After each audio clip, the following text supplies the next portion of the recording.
Olá pessoal, tudo bem? Aqui é o professor Marcos Barros. Essa é a disciplina de Bioquímica, nossa primeira aula de Bioquímica. Estou muito feliz com vocês, com essa turma maravilhosa e por poder e ter essa oportunidade de ministrar mais uma vez essa disciplina neste curso, o Técnico Integrado ao Ensino Médio, Biotecnologia. Bom, nessa nossa primeira aula, nós estudaremos a introdução à bioquímica. O que seria a bioquímica? Quais são os elementos da natureza que a bioquímica estuda? E qual seria a aplicação dentro do curso técnico em biotecnologia, tá bom? Essa, como eu disse, é a nossa primeira aula. Está aí na apostila de vocês. Eu recomendo que vocês peguem já a apostila de vocês para que vocês possam acompanhar as aulas com esse material, tá bom? Então vamos à nossa aula. Bom, o que é a bioquímica? Se formos conceituar essa disciplina, diremos que ela é a ciência que estuda os processos químicos observados dentro dos organismos vivos, tendo como elementos de estudo moléculas geralmente grandes e complexas, cujas estruturas denotam propriedades e explicam características peculiares. E aí você deve estar ficando louco, né? Nossa, que termo grande, eu não consegui entender o que é a bioquímica. Bom, vamos primeiro ao que está marcado em negrito. É uma ciência, como todas as outras ciências que você está estudando no seu curso. E o que ela estuda? Toda ciência vai estudar algo. Estuda processos químicos. Uai, mas eu já tenho a química geral que vai me ensinar processos químicos. Mas olha só, são processos químicos específicos que a bioquímica estuda, que são aqueles processos que ocorrem dentro de organismos vivos. Por isso o termo bioquímica. Então, é a junção de bio, vida, com a química. Logo, é o estudo dos processos químicos que ocorrem dentro de um ser vivo. Quais são os elementos de estudos da bioquímica? Moléculas geralmente grandes. Vocês vão ver que estudaremos ácidos nucleicos, proteínas, vitaminas, estudaremos lipídios, carboidratos. Todos esses são macromoléculas, moléculas geralmente grandes, compostas de dezenas, centenas, às vezes até milhares de átomos, ok? Então, isso é o que diferencia a bioquímica da química. Enquanto a química ela vai estudar reações que podem ocorrer ou não dentro dos seres vivos, a bioquímica ela vai estudar apenas as reações químicas, os processos químicos que ocorrem dentro dos seres vivos, focando sempre nestas moléculas grandes que nós chamamos de macromoléculas, ok? Bom, por que estudar a bioquímica? Olha só a imagem que nós temos aí atrás. Vários seres vivos com as suas características fenotípicas diferentes e nós estudamos então a bioquímica para tentar explicar a vida em termos químicos. Então, quando nós tentamos explicar como que um organismo vivo faz para se reproduzir, para crescer, dividir, obter seu alimento, reproduzir, não é? E morrer, nós estamos estudando a bioquímica. Estamos tentando explicar, então, em termos químicos, como isso ocorre. Ok? Então, é importante a gente voltar àquele conceito de seres vivos que você teve lá na sua oitava série, né? Que seres vivos são organismos dotados de organização celular e capazes de se reproduzir. Tudo que tiver organização celular, tem material genético e consegue se reproduzir, é um ser vivo, ok? E a bioquímica ela tenta estudar e tenta explicar a vida em termos químicos. Isso é muito interessante. Então, a nossa primeira pergunta, para que você possa responder e colocar lá no ambiente virtual de aprendizagem, é qual a finalidade de estudar bioquímica? Bom, eu sempre apresento esse quadro. De um lado, nós temos um camaleão com a sua total beleza, com a sua extrema exuberância, com várias cores. E do outro lado nós temos uma pedra. Isso mesmo, uma pedra igual a essa que você tem aí pertinho de você, talvez aí perto da sua casa. Ok? E a pergunta que eu faço para vocês é: qual a composição química dos seres vivos e dos seres inanimados? Qual seria essa composição química? Ora, vocês já estudaram que a composição química, por exemplo, de um ser vivo é basicamente o CHOSP, né? Que é o carbono, o hidrogênio, o oxigênio, o enxofre e o fósforo. Esses são os principais elementos que compõem os seres vivos. É claro que há outros elementos que não estão aqui, mas os mais abundantes são esses: carbono, hidrogênio, oxigênio, enxofre e fósforo. Tudo bem? Então, eu já dei aqui para vocês os átomos principais que compõem o ser vivo, ok? E agora, de uma pedra, qual são os átomos? Qual é a composição química de uma pedra? Ora, as pedras também possuem carbono. Algumas pedras vão possuir hidrogênio, estabilizando cadeias carbônicas. Pedras podem ter oxigênio ligado ao ferro. Existem pedras de enxofre. Existem pedras com fósforo. É possível, inclusive, encontrar uma pedra formada por todos esses elementos aqui. E aí eu faço a seguinte pergunta para vocês. Se o camaleão ele tem carbono, hidrogênio, oxigênio, enxofre e fósforo, e ele é um ser vivo animado, por que a pedra que pode ter esses mesmos elementos é chamada de ser inanimado? Essa é a pergunta. O que torna o camaleão um ser vivo se ele tem esses elementos? E o que torna a pedra um ser inanimado se ela pode ter esses mesmos elementos? Existem pedras que vão possuir esses mesmos elementos.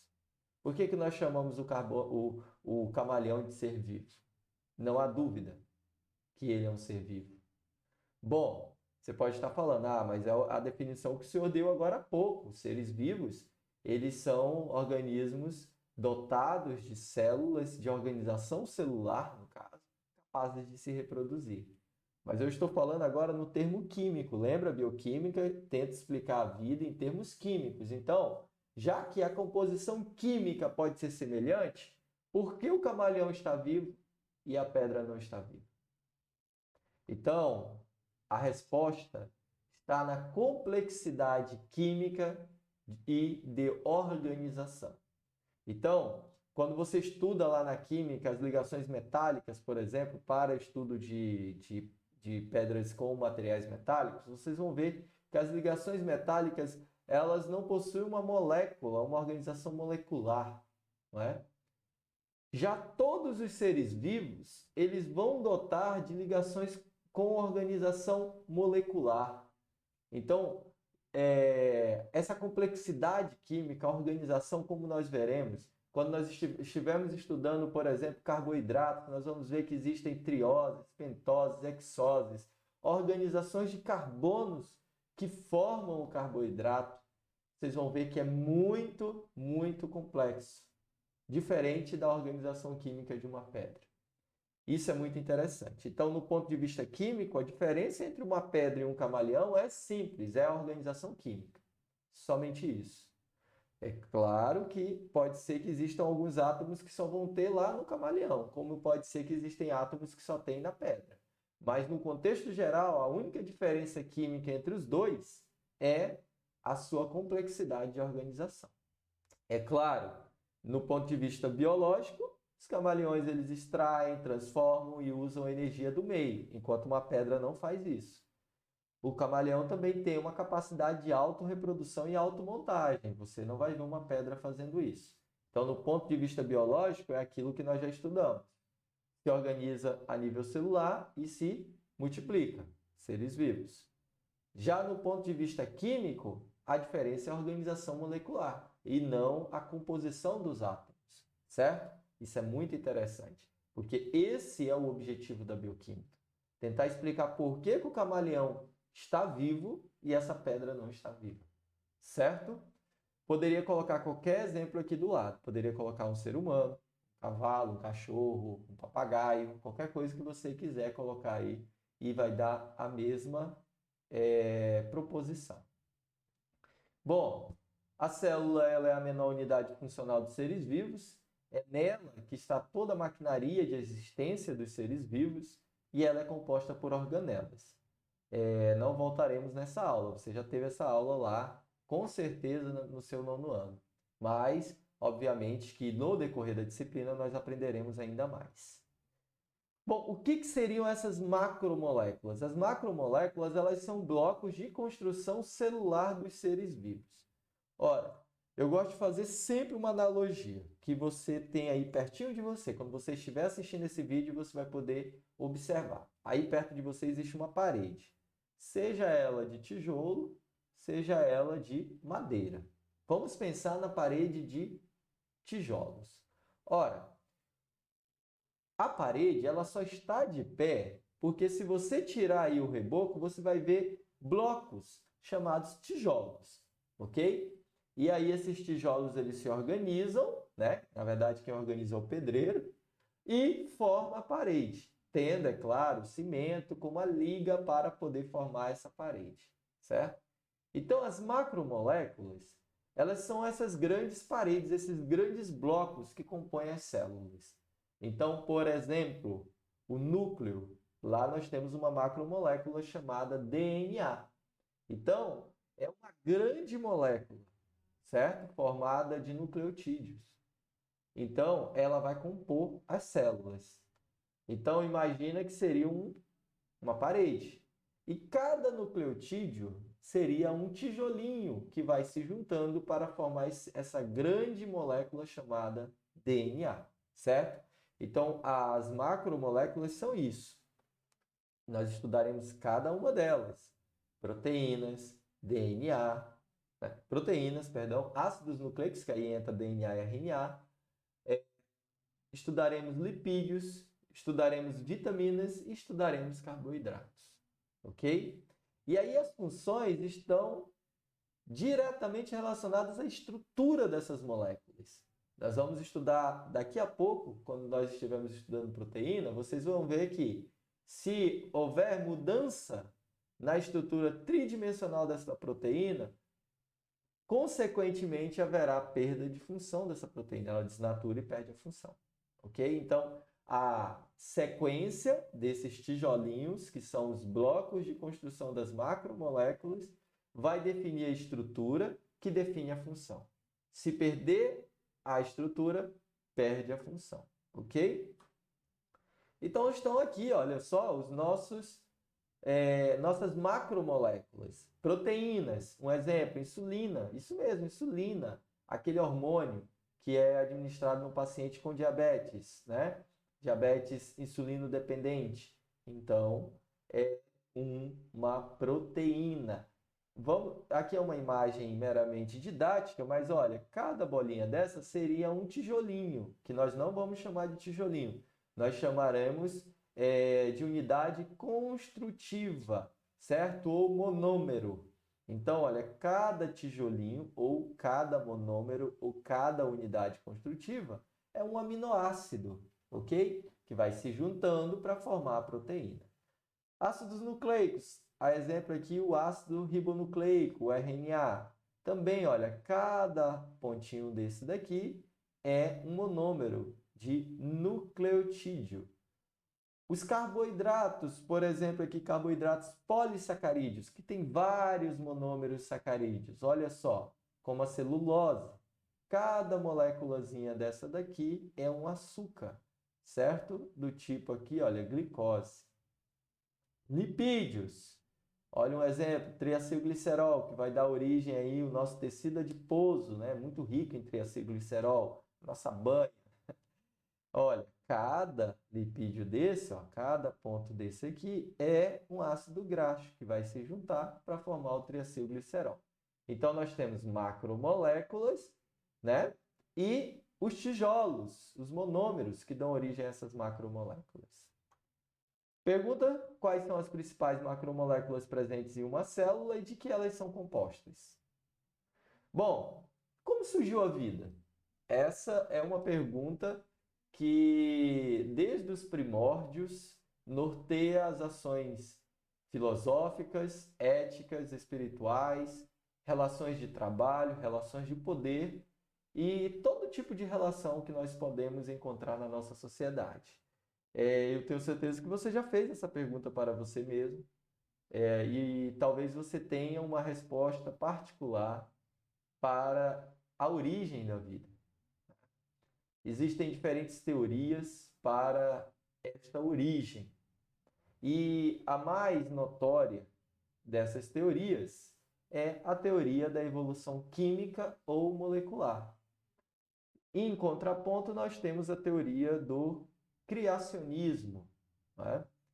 Com certeza você conhece a teoria do criacionismo, onde um Deus Todo-Poderoso, Criador, ele faz tudo a partir do nada, a partir do seu próprio poder, em 6 dias. Ele cria todos os cosmos, ele cria a Terra e cria um representante aqui na Terra, não é? O homem e a mulher. Então, o criacionismo ele tenta explicar a origem da vida, atribuindo a criação para um ser soberano que é capaz de criar e continua criando. Já a evolução química, ela tenta explicar a origem da vida a partir justamente desta evolução molecular, onde as moléculas elas foram se desenvolvendo através de bilhões de anos, ao ponto de que em um momento essas moléculas conseguem adquirir uma organização e em um outro determinado momento elas conseguem, a partir dessa organização mais complexa, se multiplicar, dando origem assim ao primeiro organismo vivo, que tem uma unidade celular e é capaz de se multiplicar. Bom, Stanley Miller, em 1952, tentou explicar a origem dessas biomoléculas. Biomoléculas e macromoléculas é a mesma coisa, certo? As biomoléculas e macromoléculas são aqueles grupos que nós vamos estudar. Então, o Stanley ele fez esse experimento aqui, onde em uma chapa quente ele coloca esse equipamento condensador, ok? Aqui nesta parte ele coloca água, aqui o calor, e essa água ela começa a subir como vapor. E aqui ele coloca, então, olha só, eletrodos para que ocorressem centelhas aqui dentro desta câmara. Então, nessa câmara sobe gases de água e você tem também centelhas de elétrons ocorrendo aqui, certo? E aqui, obviamente, ele colocou uma mistura de material, certo? Para ver o que poderia acontecer. Então, veja bem, a água está subindo na forma gasosa.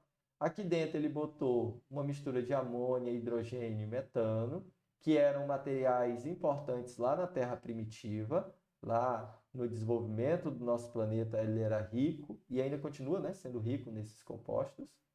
E esses eletrodos.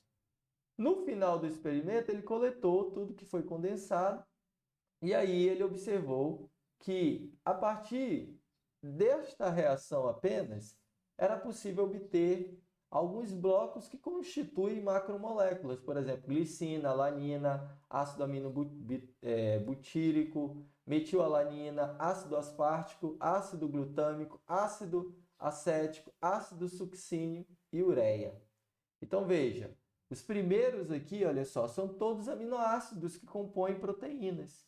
Então, na hipótese da evolução química ou molecular, essa mistura de amônio, hidrogênio, metano, água a 80 graus e os raios, né, que incidiam sobre o planeta, deu origem, então, os primeiros tijolinhos, os primeiros monômeros, que deram origem às primeiras macromoléculas. Então, é assim que se tenta explicar a evolução química molecular. Então, olha só, A partir desse esquema, a evolução ela começa lá a 4,0 bilhões de anos, porque a 4,5 a Terra era caótica, era puro fogo, né? Há 4,0 bilhões de anos, essa Terra ela começa a esfriar e ela é constantemente bombardeada por meteoros, mas também por cometas. Então, ela tem acesso à água, começa a esfriar, começa a formar então os oceanos e os continentes. E aí aqui é o que nós chamamos de sopa pré-biótica, que aí dá origem àqueles precursores biológicos, esses daqui, lá na atmosfera da Terra. E aí ocorre o surgimento de pequenas moléculas de RNA. Isso é muito interessante, porque pela evolução química, a primeira macromolécula que existiu foi o RNA e não o DNA. Veja que o DNA hoje é muito importante. Todos os seres vivos possuem o DNA, né? Ou já possuíram, né? Mas o RNA não. O RNA foi a primeira macromolécula. E aí surge, então, logo em seguida, o RNA com atividade catalítica e autorreplicativa. Começa a síntese de peptídeos das primeiras proteínas. E aí ocorre a coevolução do RNA e das proteínas. Até que se chega a um desenvolvimento de um sistema de tradução primitivo, onde o genoma era o RNA e a tradução ela era catalisada pelo RNA mesmo e a proteína. Então começou a ter uma relação entre RNA e proteína. A sequência do RNA dava origem a uma sequência de proteína. E por último, como havia muita informação, ocorre então a transcriptase reversa, né? Então ocorre a formação do primeiro DNA como molécula armazenadora de informação. E o RNA começa a ter uma ação ativa na produção de proteína, enquanto o RNA uma ação de armazenar informação. Isso já há 3,5 bilhões de anos atrás, onde é possível observar os primeiros fósseis de micro-organismos, fósseis calcificados aí em salinas e marinas, já podem ser encontrados com datação de carbono de 3,5 bilhões de anos, ok? Então assim surge a vida pelo esquema, pela evolução molecular. Bom, todo ser vivo ele precisa de energia, também é uma característica aqui da bioquímica. A energia é a capacidade de um corpo, uma substância ou um sistema físico tem de realizar um trabalho. Você está realizando um trabalho, eu estou realizando um trabalho porque eu preciso de energia. Não é só os seres vivos que precisam de energia, ok? Um eletrodoméstico, um corpo físico, está desenvolvendo um trabalho com energia. Mas nos seres vivos, essa energia ela é obtida a partir do metabolismo, que seria a soma dos processos físicos e químicos que ocorrem dentro dos seres vivos. Então, é a partir do metabolismo que nós produzimos energia. O metabolismo ele é dividido em dois, sendo o anabolismo, que pega substâncias simples e transforma em complexas, e o catabolismo, que faz o contrário, pega substâncias complexas e transforma em substâncias simples. Bom, os seres vivos, os organismos vivos, nunca estão em equilíbrio com o meio ambiente. Quando eu falo isso, é o equilíbrio químico. Os seres vivos eles não estão em equilíbrio químico com o ambiente.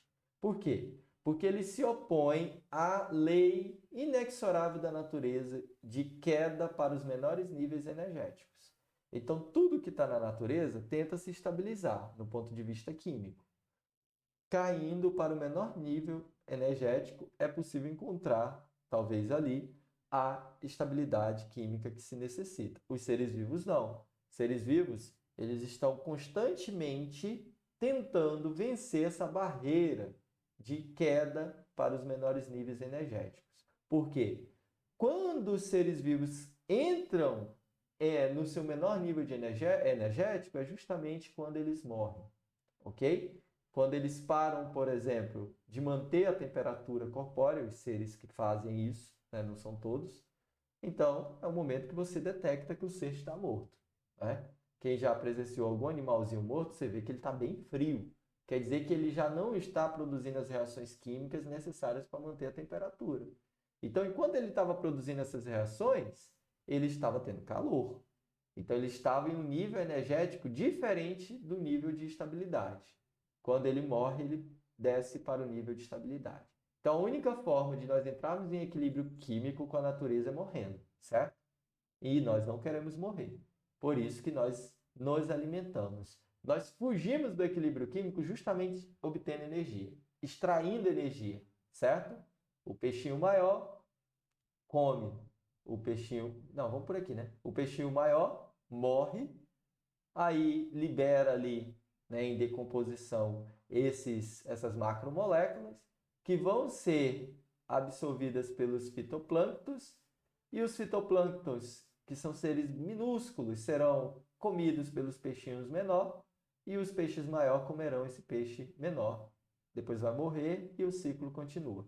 Você vê que a energia está sendo transferida entre cada ser vivo. E para isso nós temos então o sistema, né? O sistema de produção de energia, onde nós temos os seres produtores aqui, os autrotróficos, as plantas que vão fazer fotossíntese a partir da água, do gás carbônico e da energia solar. Nós temos o consumidor primário, que são geralmente animais herbívoros que vão se alimentar destas plantas.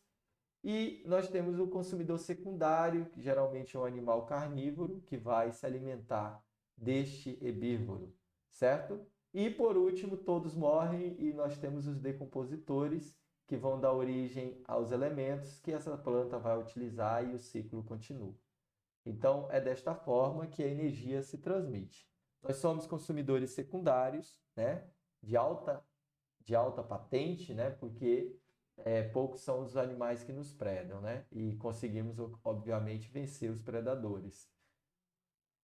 Bom, aqui nós temos, então, a produção de energia a partir das plantas. Estudaremos mais à frente. A energia nos seres vivos, ela é armazenada na forma de ATP. Fiquem tranquilos que essa aula é a introdução, mas nós vamos ver melhor o que é essa molécula, adenosina trifosfato. É uma molécula que armazena energia. Por si só, ela não é energia. Ela armazena energia nas suas ligações entre os fosfatos aqui, certo? Então, quando o ATP ele é quebrado em adenosina de fosfato, quando ele perde um fosfato, essa quebra dessa ligação, ela libera um teor energético que vai fazer uma função dentro do ser vivo, ok? Bom, um outro conceito importante são as enzimas, que são proteínas que catalisam reações químicas específicas, transformando substrato em produto específico. Então, uma reação química que naturalmente demoraria minutos, horas, anos, com a enzima ocorre em milissegundos ou mesmo em segundos, porque elas aceleram reações químicas. Estudaremos também melhor à frente. As enzimas, na maioria das vezes, trabalham com retroalimentação, então ela produz bastante produto. Quando tem muito produto, ela é inibida. Quando acaba o produto, ela começa a trabalhar de novo. Isso é retroalimentação, feedback negativo. Bom, a biologia, ela tem um dogma central, né? O dogma da biologia molecular, que toda informação genética é armazenada no DNA, podendo ser transcrita em RNA e traduzida em proteína. Isso é o cerne da biologia molecular. E isso é muito interessante porque esse fluxo de energia, esse fluxo de informação é o que garante a vida da forma que nós conhecemos aqui na Terra, ok? Então, DNA como nosso armazenador de informação genética, o RNA como esse transcrito do DNA que vai carregar a informação genética e a proteína que é justamente essa informação. E as proteínas, elas são as macromoléculas mais importantes que desenvolvem maior função dentro das células, ok? São os nossos trabalhadores. A exemplo disso, as enzimas que eu acabei de falar. A pergunta 3 é qual o dogma central da biologia molecular? É muito importante você ter esse dogma na sua cabeça, ok?